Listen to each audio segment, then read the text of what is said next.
Mr. Kaufman.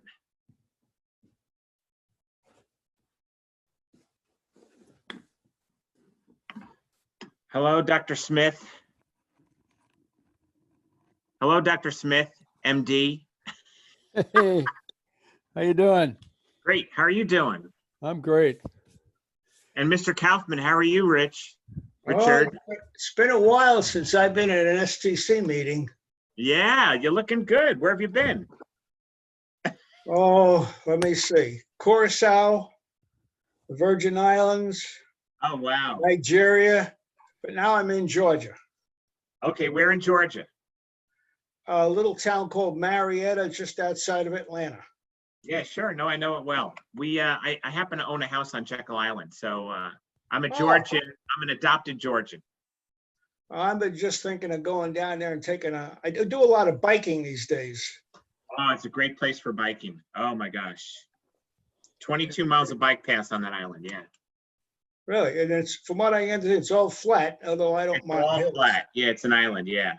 It's all paved and it's beautiful. It's got all the trees and all that good stuff. Looks like you guys are wearing sweaters, and I'm just got off my bike with my t-shirt on. Yeah. There you go. So Hey, are you one of the officers of the STCC?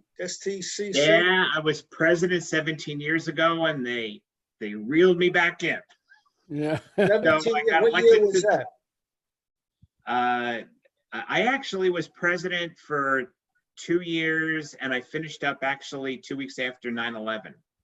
We were all part of 9/11 then, and we had to run a conference right after 9/11. We had a great attendance, so I was really surprised. So, but nowadays, yeah, I got elected last year, and I became vice president 5 minutes after I got elected to the board. Not that I wanted it, I just wanted to be on the board. And now I'm EVP this year. So, hey, Fran. I was president in 1980. 1908 or 1980? 80.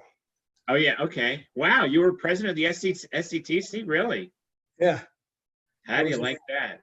I was a founder in 74. Wow. Holy smokes. Yeah. That's crazy. Hey, Fran, you remember Dick Kaufman, right? Richard Kaufman, I'm sorry. It's Dick. Oh, it is Dick. Okay, I did get it right. Okay, sorry about that. Welcome. What are you up to? What am I up to? At the moment, looking for work. Okay. What kind of work do you want? Well, I'm doing most of the work I'm doing these days is in cybersecurity, but I've got a couple of offers to do some telecom work, one in South Carolina and the other in Liberia. Oh, wow. Liberia. Wow. That's Yeah. a long commute. That's what the State Department. They tried to get me to go back to Haiti because I worked there for a year and a half, but wasn't too excited about Haiti. I've been there, done that. Yeah. Oh, wow. Hi, Fran. How you doing, Mr. Smith? I'm doing great. Excellent. Hey, Did you make Fran. it to the water? Pardon me? Did you make it to the water? Was it last weekend or the weekend before? You were going Yeah, to the we lake? went. Yeah, I went to the beach. Yeah, it's my Oh, how- 20. Yeah, it's my 25th wedding anniversary today. So Happy anniversary. yeah. Well, So bring her on. We need to celebrate. We'll sing. I know the Flintstone song. Steve can sing it for us. yeah, perfect. Oh, wow. Hey, Roberta. Hello. Looks like you're on the moon. Yeah, I'm someplace. I don't know. I switch around. Okay, I can be in San Francisco. I can be in the How do you do Northern that? Lights. How do you do that? You go in your settings in Zoom, the little gear on your settings, and you click on virtual background. Oh, really? The default ones are the bay, grass, the moon, Northern Lights, and the beach. Looks like my island there. There What you go. island? Yeah, I don't know what island that is. Or there's my office. All Oh, you right. have flowers. Yeah. Yep. Cool. So I'll do the Northern Lights since I'm up north. Settings, huh? Yep. Make a note. Oh, you can play with it now. Yeah, it's the little gear in the Zoom application. You'll see it in the little top right hand corner. I like that idea. Trust me, I broke a record last Wednesday. I used 11 different collaboration applications in one day. That's impressive. Which one did you like the best? My personal favorite is GoToMeeting. Really? Good to know. Yep. It's the least number of steps. It's the easiest to use. It takes the least amount of bandwidth, the least amount of problems. So. Oh, Steve, for you, Yes, friend.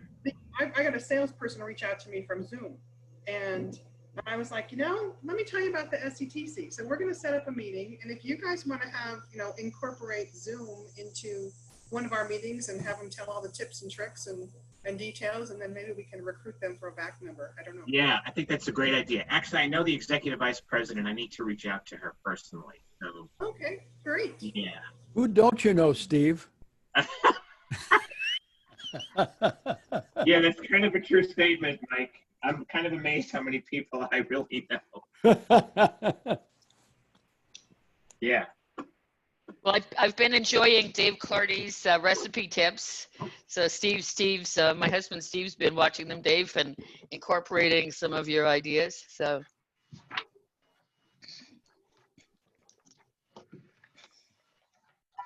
Fantastic. I guess the bing bong means somebody's joining, or? Yeah. Yeah, you'll hear a lot of that, Dick. Hi, Steve. Hey, Barb, how you doing? Good. Hey, Barb, look at this. Do you see Dick Kaufman? He's on the call with us. Oh my gosh. Where is he? I gotta find him. Up on the left there, wearing a shirt. I just got off my bike. Gotcha. Good I to used to see go out you. diving in Guadalupe.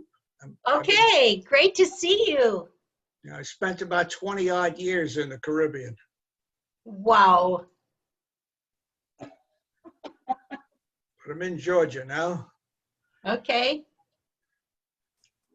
You said you were involved in 1974, 75, Dick? I was the founder. Yeah. Wow. Lots of history. Oh, yeah. I got tons of pictures of the old team. Oh, I need to reach out to you. Hey, Fox, how are you? Hey, not bad, Fletch. I figured since I was the northern part, I saw Scott's there as well. I'd have my northern lights, or I could do my. Yeah, I see you got your northern lights going there. Or I could have the San Francisco Bay, or I could be out in space, or on the beach. But I'll do the northern lights. Can you put your own background picture if you want? Oh yeah, yep. Fran's got hers. Yep. And my fireside chat for this Yeah. event. Perfect. You need the crackling though. Can you hear the traffic? I've got the door open and I've got a highway out here. Oh yeah, it reminds me. I got the dogs, so I better.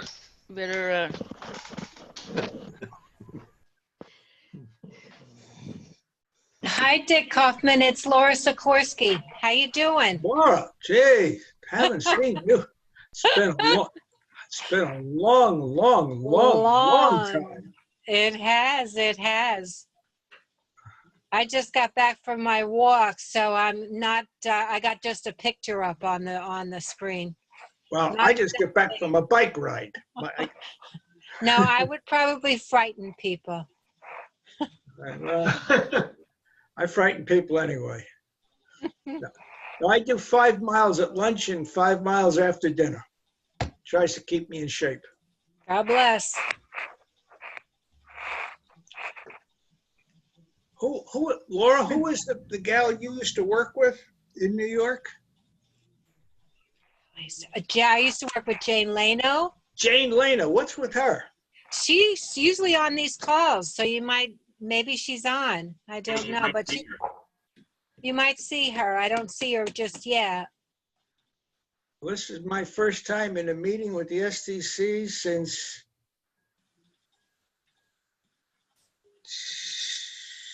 before 9/11, that's for sure. Wow. Since it Probably since about it became 90 I SCTC. moved to the Caribbean in 93. I started working down in 93. Hey, Dick, where in the Caribbean were you? St. Thomas, but then I worked throughout the Caribbean doing mergers and acquisitions from Haiti to Suriname. And of course, my last gig was 5 years in Curacao while I was a CEO of a telco. Nice. Where are you located?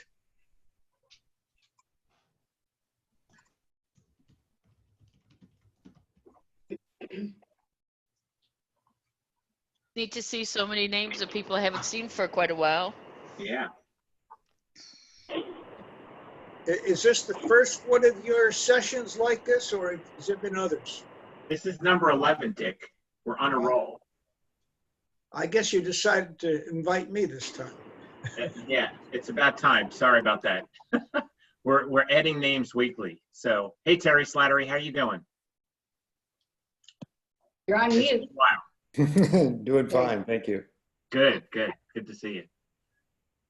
Okay, so let's get started. It's 5 after. Thanks everybody for joining, and thanks for the slight disruption of 1 p.m. this week. We're normally at 12.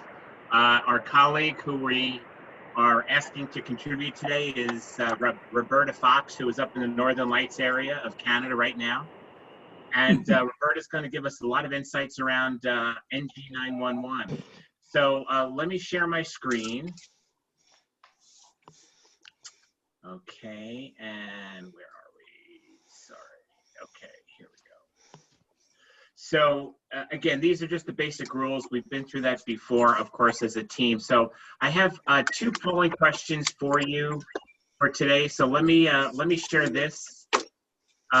This particular poll, some of the answers are kind of obvious, but let me ask you about this one right now, and if everybody can vote.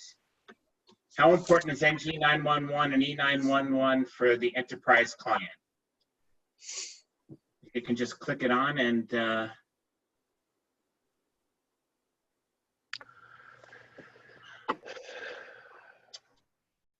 wow, interesting.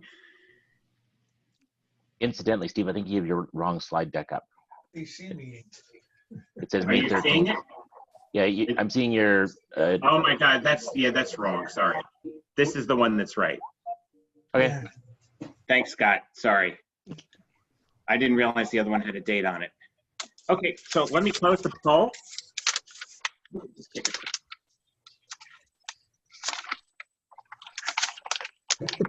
And does everybody see the answer? Oh, no, you can't. Hold on. I got to show the results.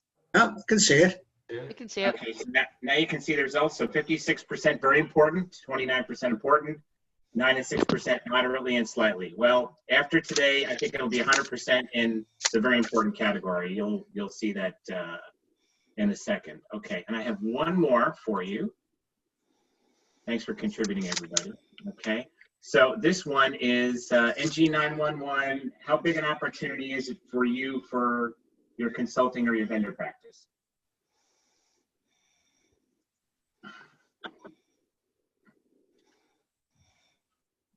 Wow, some interesting results so far. 28, 30. Wow. Just give me 1 minute and we'll finish up the poll. I keep seeing people contributing. Okay, so let me just finish this. And let me end the poll. Let me share the results with you. So the winner is undecided, which I find very interesting because you'll find out from Roberta today and our guests the following 2 weeks.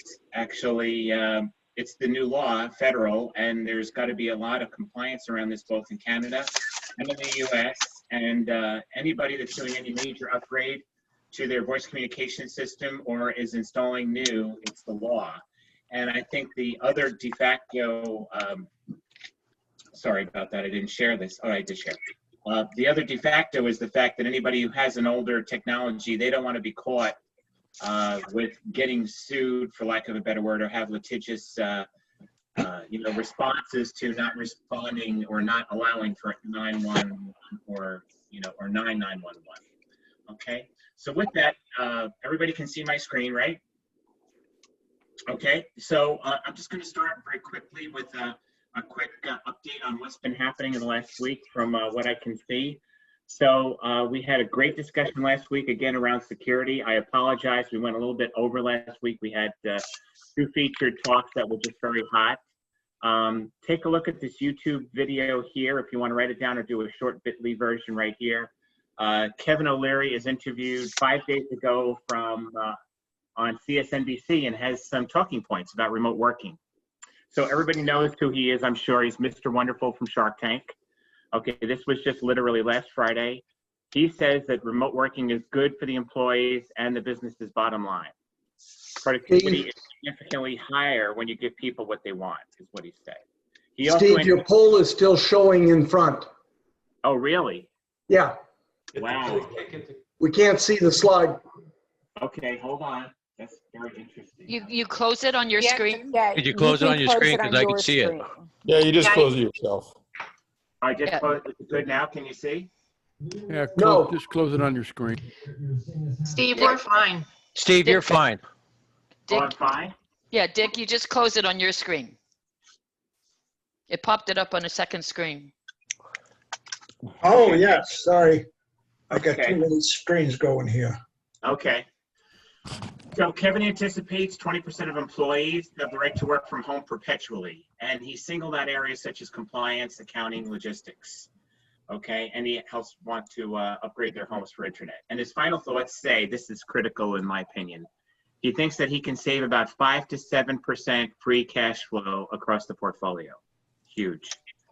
And he's actually very excited about the new America we're going to have. That was one of his talking points too. So he did a YouTube video, actually did a CNBC interview. It's on YouTube. And again, you can, click on bit.ly for that, or you can actually do a search for the article if you'd like.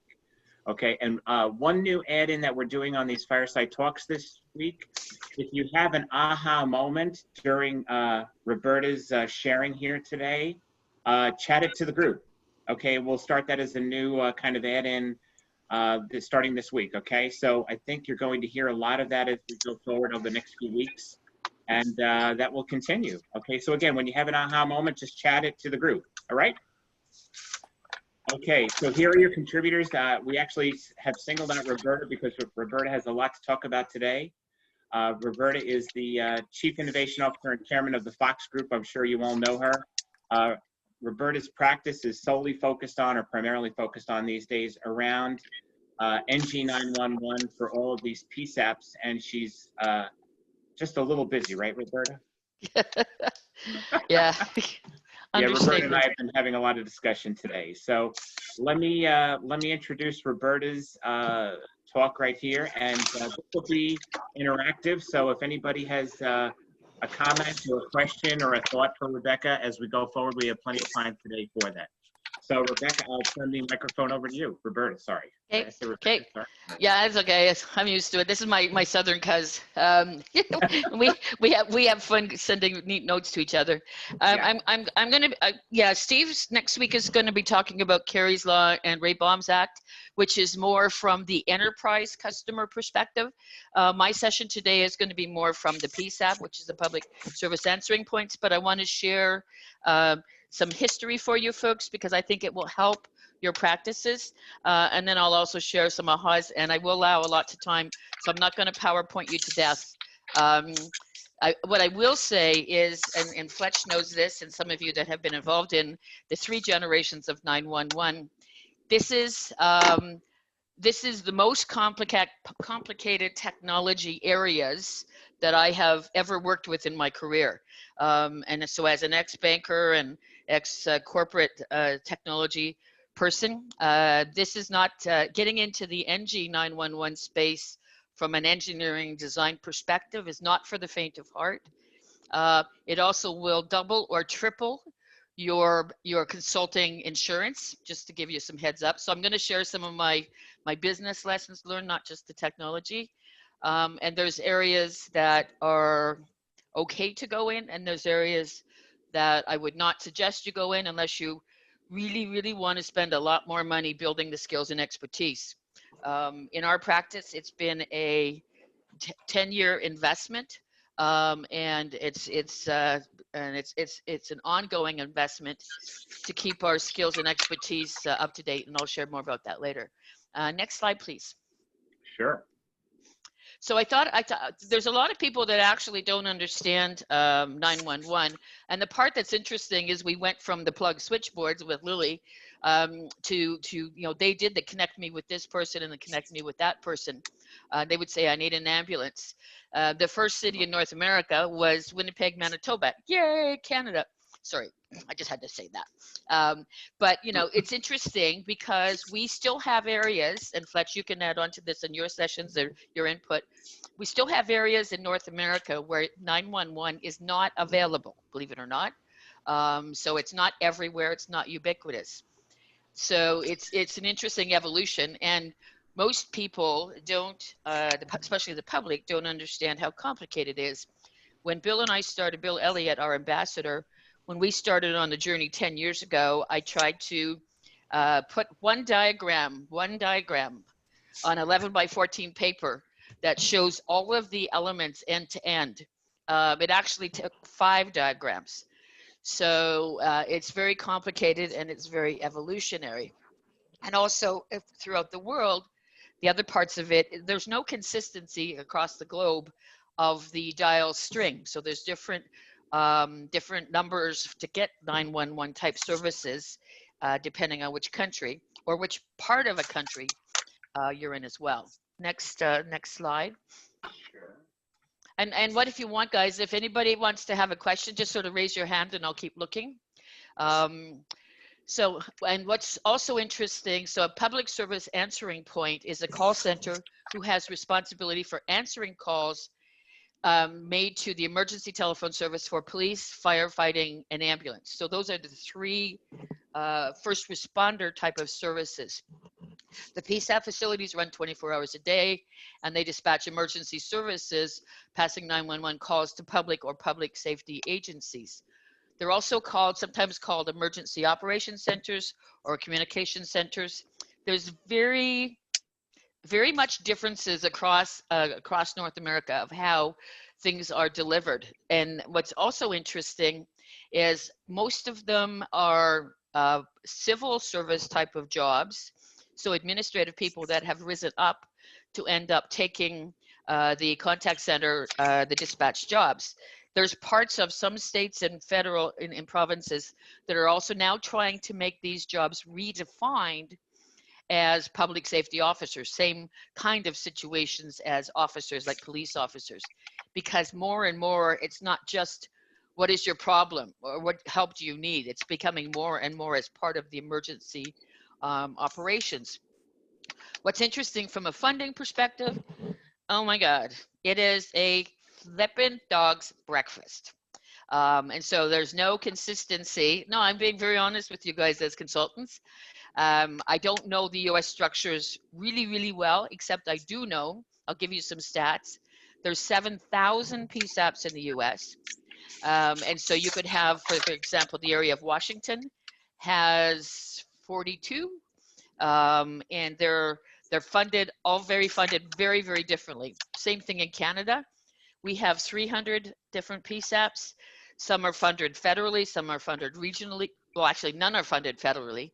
Some are funded provincially, some are funded local. In Canada, there's differences of how they're handled. So, for example, the $150 million a year that's collected in our phone bills in Ontario, 0 goes down to the PSAPs. So trying to navigate how you're going to sell and deliver consulting services to these folks is just interesting stuff. And that's with a capital I. So it's, it is, and in the US, it's also very different as well. So there is some federal funding, very limited, similar to Canada, but most of it is state or municipal or regional or county. So any question, do you want me to ask questions at this point? I'm happy to. This is sort of this is trying to give you some of the political background. Nancy, you're going to ask a question? No? Okay. Questions yet? Oh, wait. No, Yeah. sorry. Roberta, this is Cheryl. Did I hear you correctly in that you say in Ontario we collect 150 billion on our phone bills, but that doesn't get to the PSAPs? Correct. So, okay, so why are they collecting it? And that's your expression. Who knows? Well, they're collecting it because the original intention was that it was supposed to go downstream, and no provincial politician has been able to say, give that $150 million to the PSAPs, so it stayed in the general telco coffers. Whereas other provinces have said, take it from the telco and a portion of it goes to health, a portion of it goes, but so for example, in it varies by province. In British Columbia, 80% stays at the telco to pay for infrastructure and 80% goes downstream. It's very, very different by province. And the same thing with the US.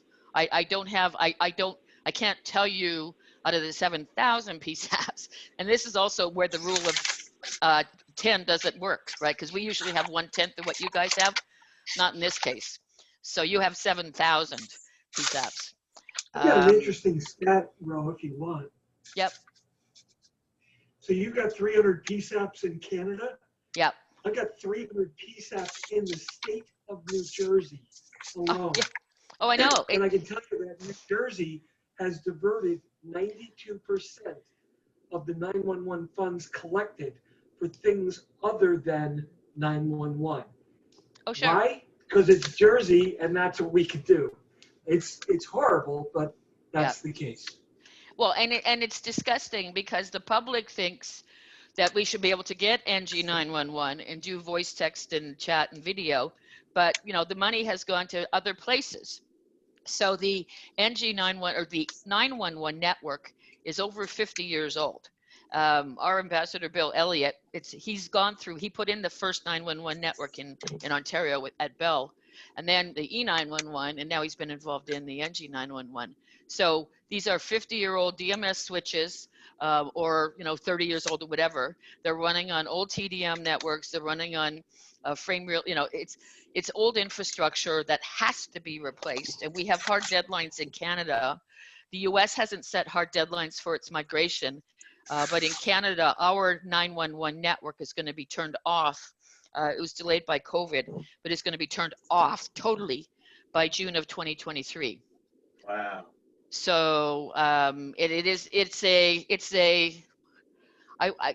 just say this amongst friends. It's sort of like a Y2K with meat, because everything has to be replaced, both on the telco side and on the PSAP side, but there's no money for it, right? So it's rather interesting. Next question, or next slide, please. You know what? Before that, I think Bill Doolittle. Bill, you have a question, right, or a thought? Yeah, I appreciate the perspective from north of the border. The United States, the funding and the structure is just a little bit different. Right. Every state has different statutory language that talks about 911. Right. And many times it's embedded in a statewide organization that may be subordinate to a law enforcement agency or a regulatory body.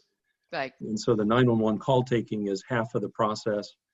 And then dispatching, which is broadcasting the calls for service to public safety, that's kind of the other side of the equation. And literally every public safety agency in the US can make a choice of a dispatch center.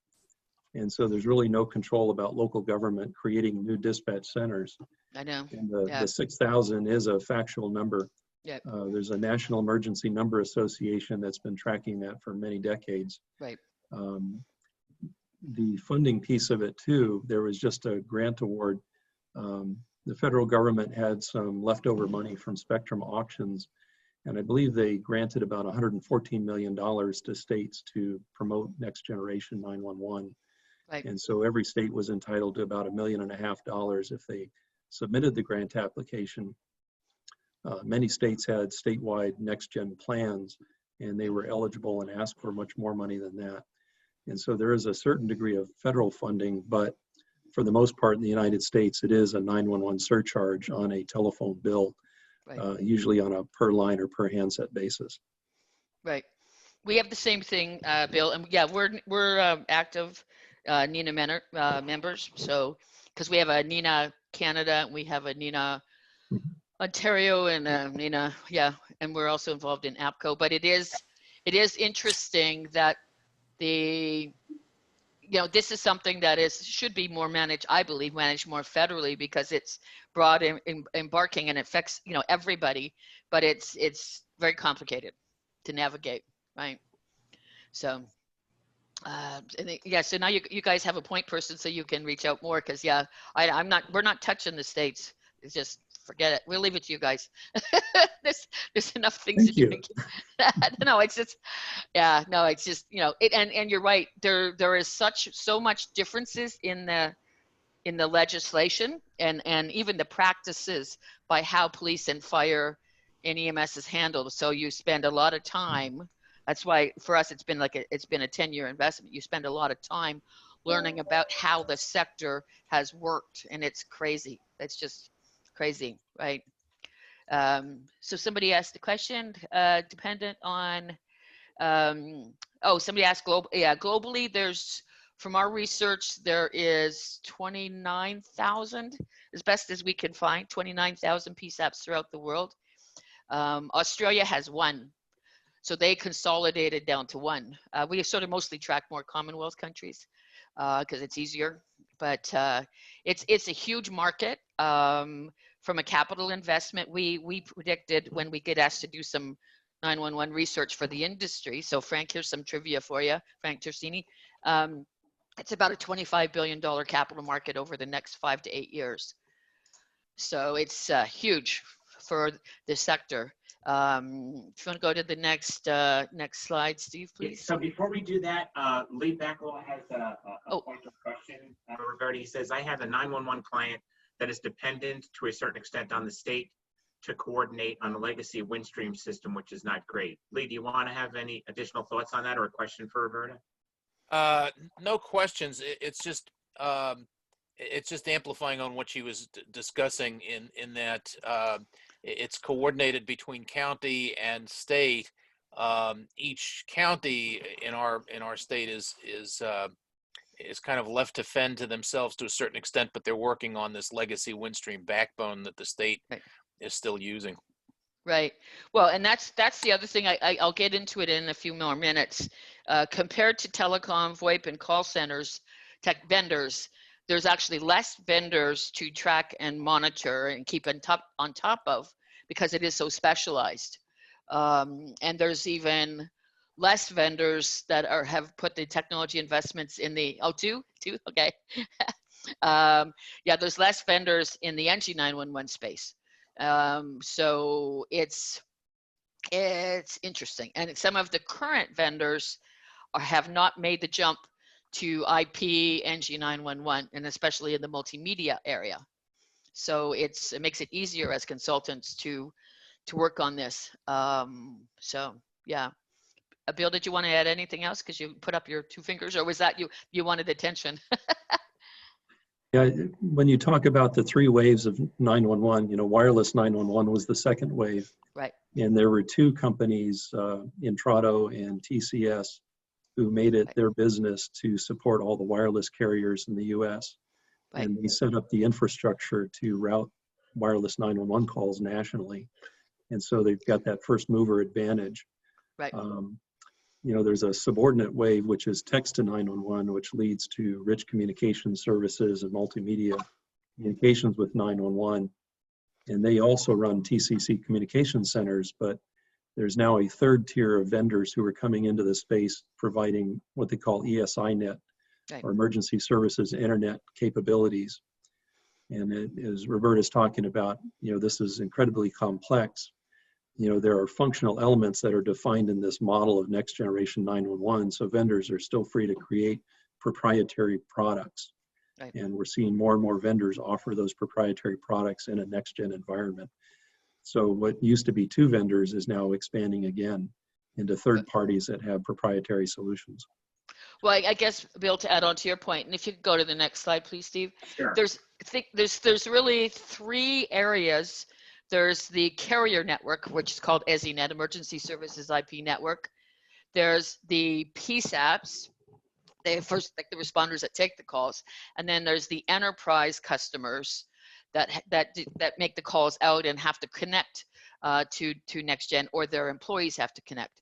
So we're focused more on our consulting services are more the PSAPs, and then we sometimes have provided guidance to the sector. So there's different players and primary vendors in all three of those spaces, but the big opportunity for the industry, Frank and others that are the Sctc members that are on the vendor side, is playing integration and future support roles for the PSAPs, because these are going to become complex multimedia mission critical multimedia contact centers. So and I will, Bill, I will get more into some of the other stuff. I was just trying to give you some history. So the EZNet started to add more information, pulling from the carrier networks and the BSS and OSS billing details. You know, what's now happened in the US, over 70% of the 911 calls are placed from wireless phones. In Canada, it's 80%. Wow. And, you know, one of the reasons that people still have still have a landline is because of their concerns about 911. So E911, as I said, just gives some basic services, and we still have some areas again that don't have 911 direct 911 capabilities, and they have to call a local police. And same thing with the U.S. Next slide. Again, I'm just trying to give you some history so you can understand the background.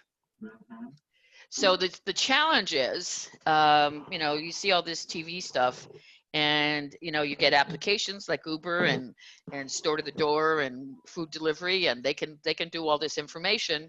So why can't we do it on 911?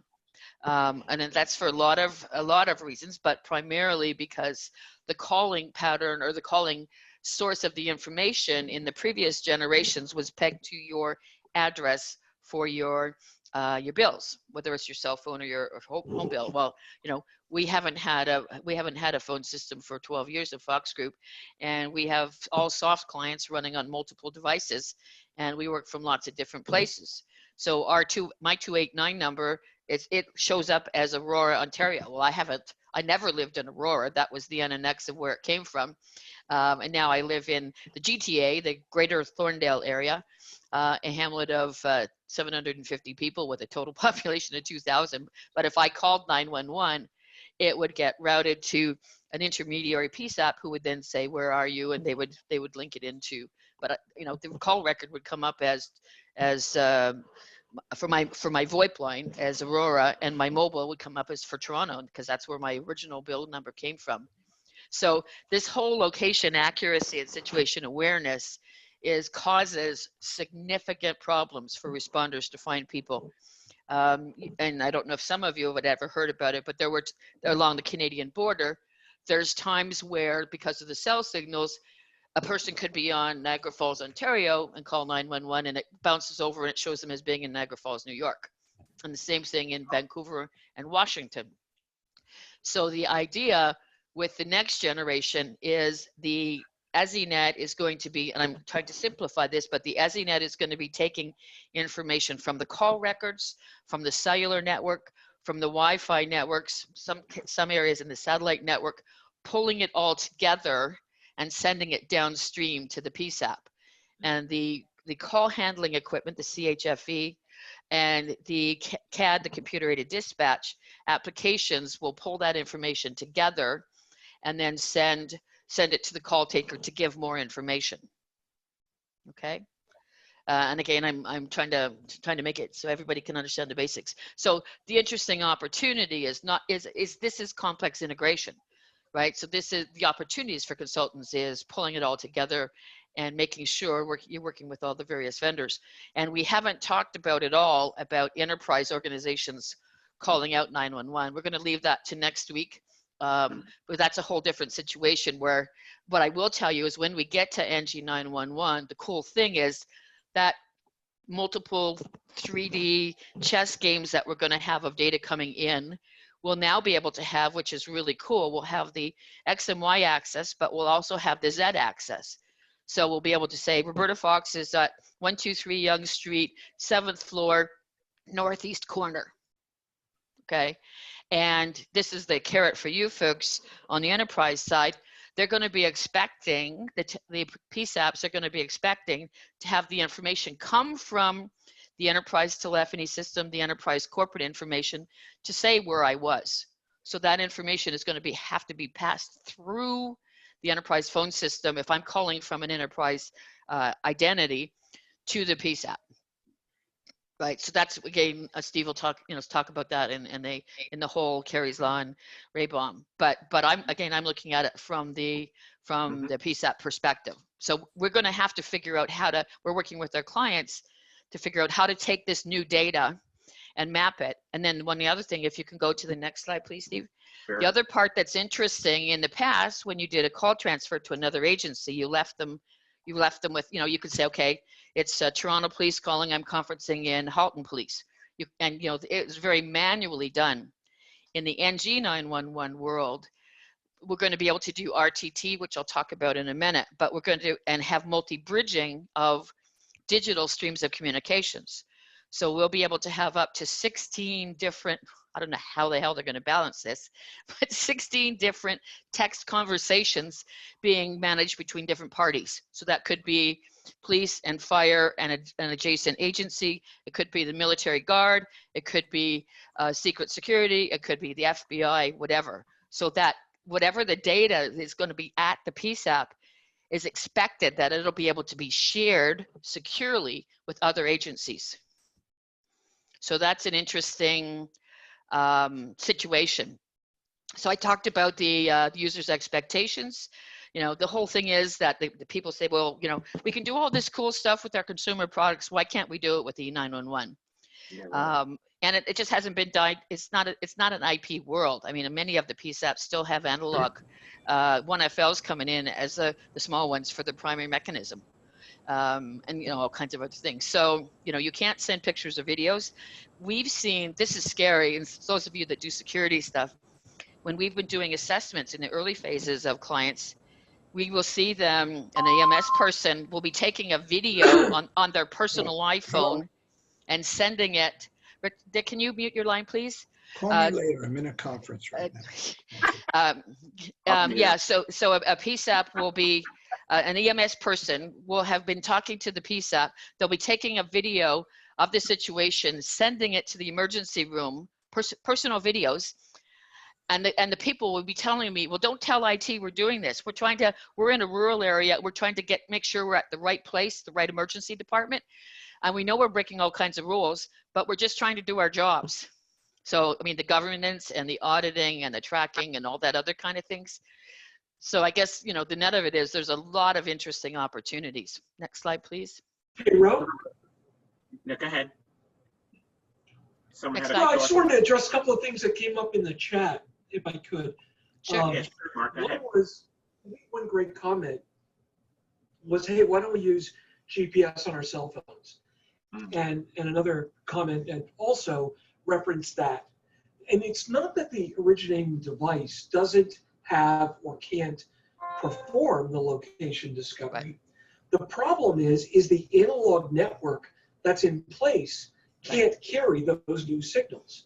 So it's kind of trying to watch in high-def TV on a black and white 19-inch set, right? So the network's not able to carry the information. And that's why the network has got to be rebuilt. Exactly. Thanks, Mark. Yeah, I didn't look at the chat part, and that and that's been some of you that know it behind scenes of the EZNet. Right now, the 911 network, as you said, Fletch, is analog, digital, ISDN, the 3 different flavors of cellular, right? So it can't handle transferring data back and forth in different formats. The other part of it is in the GPS situation, you got burner phones. In the new phones, there will be a part that won't be able to be blocked, so that the GPS for 911 will be available. And that's a different discussion, but it'll be the OS changes on both Apple and Android are going to be redesigned to support call handling, information being transferred for 911. So so that I'm going to go to the next slide, because this is, you guys have been reading this while I've been talking anyway. So what's the challenge is, so I'm on 4 different working groups where we're designing the next generation standards. There are, there's one group is 300 people, the other is 175, 200. They are telcos, manufacturers, PSAPs, some of the associations. That I think, being very honest, there's only like 4 different people that are looking at things from the citizen's view, the public, and the call taker. What's the impact on them? So Cheryl, you'd just be horrified, because when somebody said, oh, we can now do 16 RTT calls bridged together, and we're only going to have a 300 millisecond delay. And I said, I don't know about you guys, but I couldn't handle balancing 16 text conversations at the same time. Right. So the IETF guy goes, well, but it'll be useful. And I go, from my suicide prevention work, we only can handle 2 text high intensity chats. And that's where the people that had 15 to 20 years experience, and they were having meltdowns at 2 text. And then when we tried to do chat, it was so intense on the call taker that we actually, after 6 months, had to shut it down. Wow. So the user impact on the public and the call taker, or they call them different names depending on which organization, but there has been almost nothing on the human capital impact. So that's a huge opportunity for those of you that have always looked at the call center space from a people impact.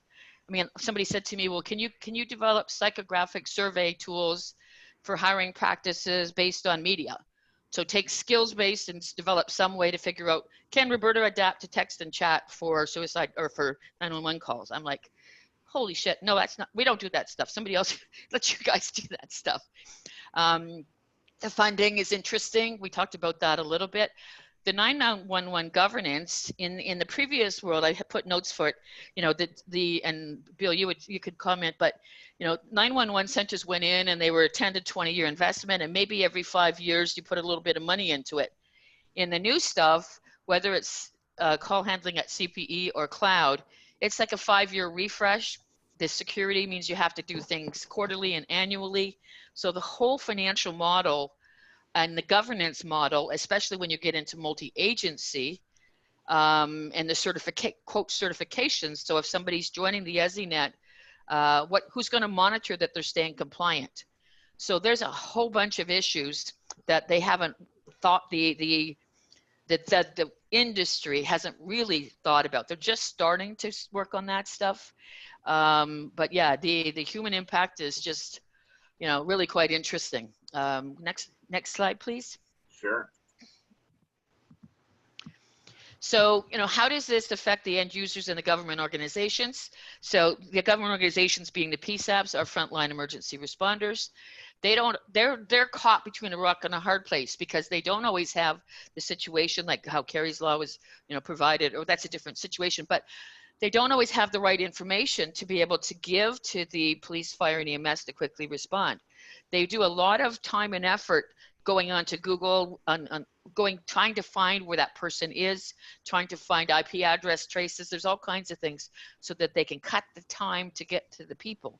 So most of the time, from my sidecar analysis and having run the suicide prevention network for 18 months as a day-to-day perspective, the biggest cause of the stress is their inability to be able to help people.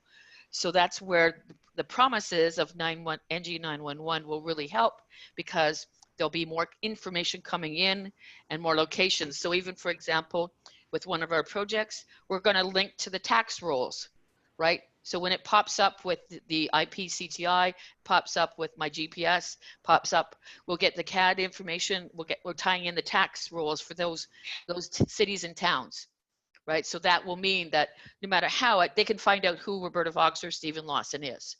So that's the whole idea, is to be able to change and then share information between agencies, especially if it's something that's like it's an accident and it involves EMS and police, and then and then fire as well.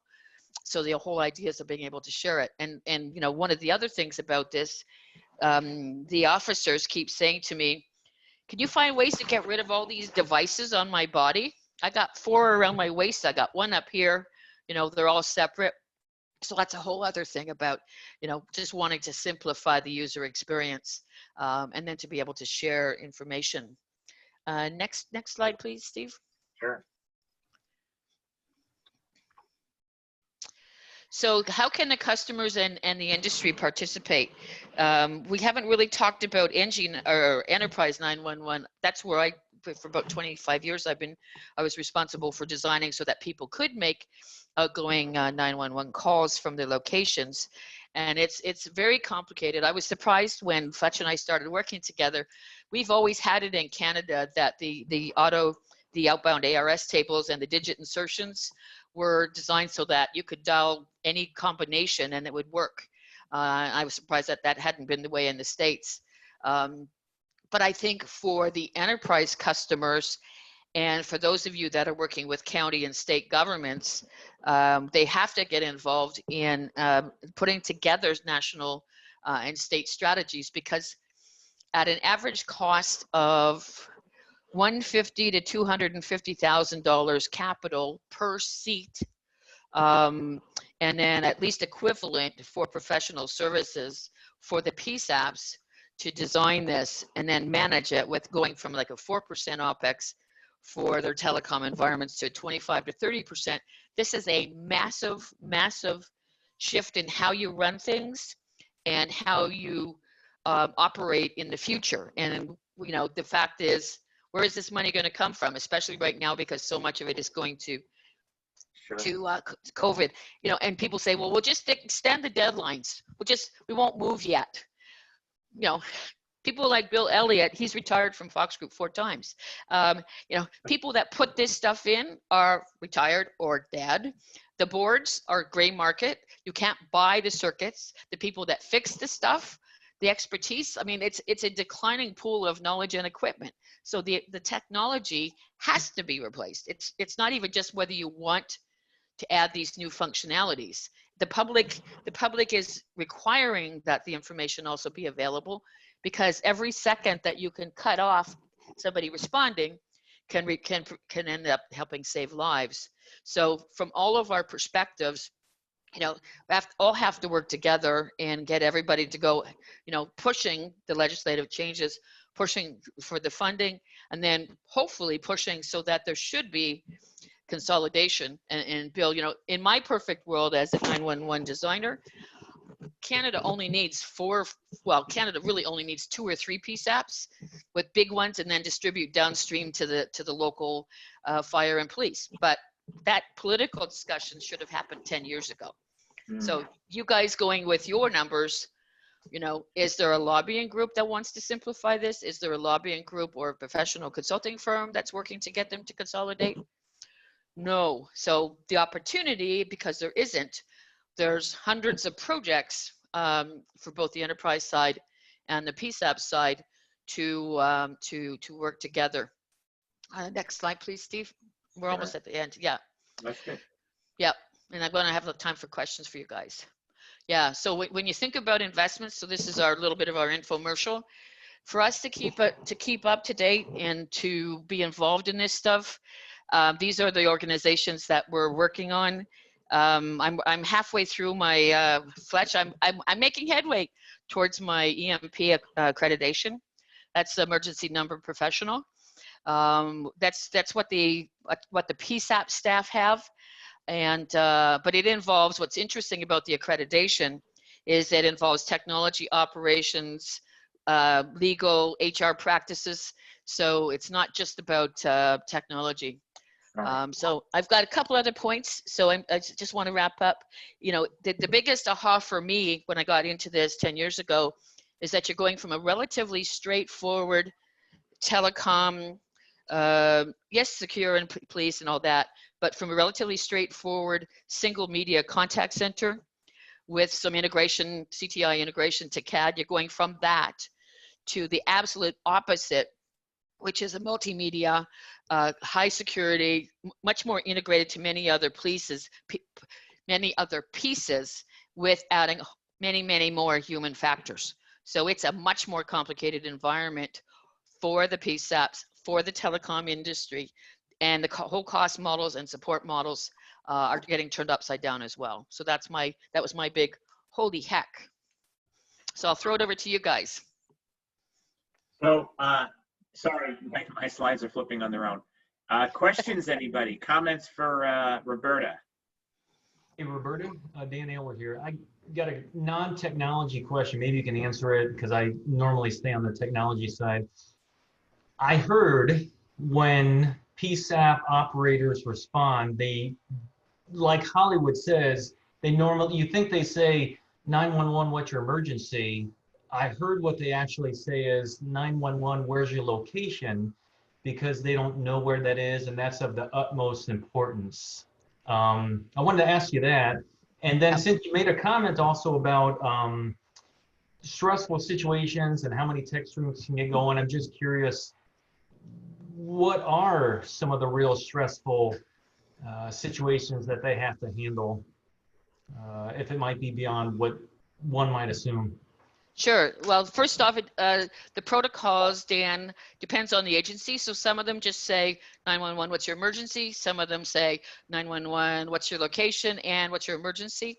So it varies by agency. There's no consistency in practices. NINA and APCO has SOP recommendations. So it varies by agency. I mean, the ones we're working with, I would say, they say, what's your emergency first? And then while they're talking and listening, they're trying to figure out, find the data. And then they will try to confirm it because they want to try to make it look like they know where it is. So if that makes sense.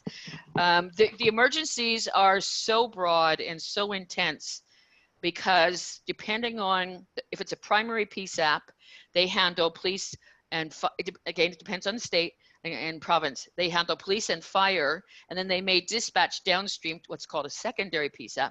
So they could be getting a call, and then health is usually separate. So it goes through 911 and then it gets routed. But they could be handling anything from a fire, a natural disaster, a shooting, a pub party. My pizza order didn't come. Like literally, people are calling, my pizza order's late because they think that's an emergency. So it can be from the simplest thing to the absolute most intense thing. It could also be where they have an extreme situation that's in play, Dan, and they're the human coordinator between multiple agencies. So if it was a shooting, they would call police first, and then they would have to dispatch ambulance, and they may have, if it was a suicide in progress, they may have to also conference in a distress center. So it really depends on what the situation is. So it's, we have, in our use case library, we have over 100 and, I just updated, I think it's 118 possible use cases. And that's for just an organization handling. And is the late pizza one of those? Pardon me? Is the late pizza one of those? Yeah, yeah. And it's well, and we have to, because if you think about it, when you bring in somebody new on board, you've got to, and it's because it's very structured, and things have to be defendable in court of law, right? Mm-hmm. So you have to map out the scenario, and then you have to say, what do you do?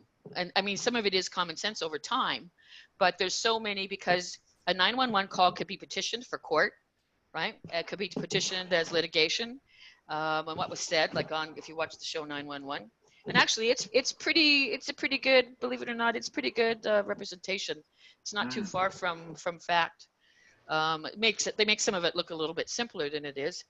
Yeah, and then the other thing is, from a skills perspective, you have people that just handle the front line, and then you have people that handle the coordinating dispatch. So you could have, I could be the primary that handles all the problems, and then say, hey, John, I'm going to conference you and go get fire on the line too. So there's depending on the organization, they're staggered. Any other questions? Yeah, Roberta, this is Mike Smith. I guess my biggest concern is with all the PSAPs, how are we ever going to standardize on what that policy is going to be? Because we have it from the states in Oregon and Washington, and even inside the state of Oregon, PSAPs are doing things differently all through the state. So I guess that's my big concern. Yeah, I honestly and truly don't think, and Bill and I have talked about this a lot because he's got 40 years experience in 911. He said, and I've talked to some of the longtime NINA members, I don't think until you control the money that you can force the standards. And I was an ex-Canadian Bankers Association, and until the Interac and Cirrus, until they all agreed to play together and leverage technology, that's when they had standard practices. But as long as everybody gets to spend things the way they want on people and technology, you will get standards to connect and integrate, but practices, it's not going to happen. I don't believe, because there's no reward or punishment. Like there's no playing together the same way. And then Emily, you had an interesting question, right? Yeah, Roberta, thank you for this. I'm finding this really interesting, so thank you for sharing. My question is in regards to the enterprise space. Did I hear you correctly that, is there something firm legal deadline coming for enterprise with this date in 23, or is it really around the PSAPs at this point? No, yeah. We don't have a Ray-Bombs Carey's Law equivalent in Canada. So we don't have something that says all of the enterprises, all the governments for outbound 911 have to make changes. So what I've been talking about is strictly the police, fire, and emergency health. Whereas in the States, it's a totally different game. Okay. Thank you. Yeah, no problem. So with the 2 minutes that we have left, or a couple of minutes that we have left, our president today, Chuck, had a major storm that flew through about 5 minutes before our call. So I'll represent Chuck today. And his one tidbit was that for all of our members here, we're not only recording all of these sessions, but the transcript, as well as the slides, as well as the entire version of this is available. Now, this particular one is a little bit more proprietary, but you can, see the slide, you can see the whole Zoom, if you want it on a recording. Roberta just is asking for confidentiality on a specific slide deck, okay? And so the surveys will continue, so please feel free to respond to that. And I have some final questions for everyone. So does anyone know who this man is? Ray Walston. Who said that? Lee. All right, Lee. No, it's Martin Cooper. Does anyone know who Martin Cooper is? Okay. He made the first mobile phone call in 1973, a Motorola employee from the streets of New York City. And does anyone know who he made the call to? He called his biggest rival, Joel Engel from AT&T Bell Labs. So just a little bit of history here. One other question. What is this? Does anybody want to guess? It's the world's first smartphone, and it debuted in 1993 at Florida's Wireless World Conference, launched by Bell South Cellular, of all people. And anybody guess how much it weighed? 3 pounds. A pound, believe it or not. Oh, okay. And one last, what's unique about it? Anything look unique about it? Touchscreen? It actually was a PDA combo. So it wasn't just a smartphone, but it actually had an LCD display. So very cool. So thanks everybody for joining. You'll see Bill Doolittle, and who's been participating this week. He'll be speaking next week, as well as Brian Anderson from Avaya. And then the following week, we will have the godfather of Carey's Law, Mark Fletcher, sharing his insights as well. So thanks everybody for joining. We kept it to the hour, which is great. And have a great week, everyone. Steve, I have one last thing. If anybody, we're Sure, posting Roberta. our FAQs. Yeah, we got our FAQs and our blogs on, and they're open. Feel free to go check out 911techadvisors.com. And one last thing, I scooped Lynn McCready from Genesis. So she's now part of Fox Group. Fantastic. So I just asked her to join us Congratulations. to say hi to everybody. So she's helping us in the company. So okay, Excellent. take care, everybody. Bye. Thanks, everyone. Thank Bye you, now. Roberta. Bye. Thank you. Thanks. Okay.